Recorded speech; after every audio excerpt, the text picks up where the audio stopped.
Boko Haram attacks key Nigerian city of Maiduguri. Nigerian Islamist Boko Haram fighters have attacked the strategically important northeastern city of Maiduguri, with dozens reported dead. Earlier on Sunday they captured the northeastern town of Monguno. The BBC's Will Ross in Lagos says that with the insurgents gaining ground, Maiduguri is increasingly at risk. U.S. Secretary of State John Kerry meanwhile has arrived in Nigeria to call for peaceful elections next month which need to set a new standard. The vote looks set to be the closest since the end of military rule 15 years ago.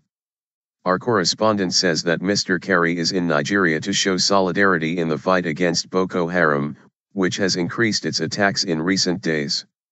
Line. The BBC's Will Ross in Nigeria's commercial capital Lagos.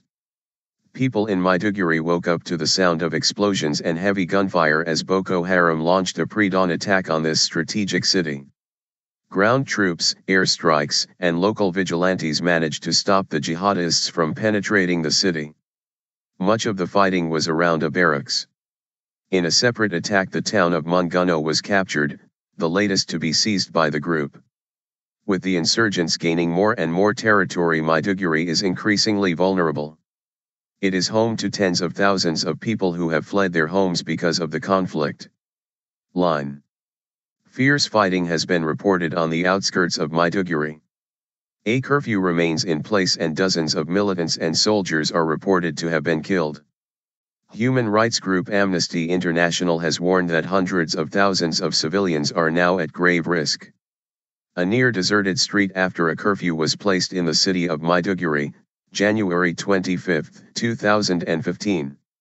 The streets of Maiduguri were almost deserted after the imposition of a curfew on Sunday. U.S. Ambassador to Nigeria James Entwistle, left, U.S. Secretary of State John Kerry, center, sit beside Nigerian President Goodluck Jonathan at the State House in Lagos.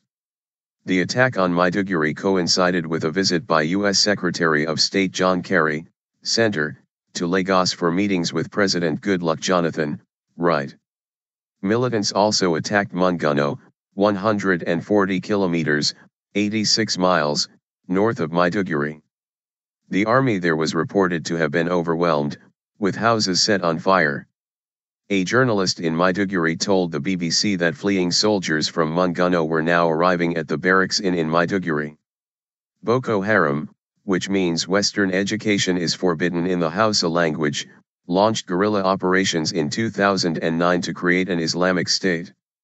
Thousands of people have been killed throughout the insurgency, mostly in northeastern Nigeria. In his Lagos talks, Mr. Kerry urged President Goodluck Jonathan and the main opposition's presidential candidate, former military ruler Muhammadu Buhari, not to condone violence during what is expected to be a tense election campaign. We are prepared to do more to counter the Boko Haram threat, but our ability to do more will depend to some degree on the full measure of credibility, accountability, transparency, and peacefulness of this election, Mr. Kerry said.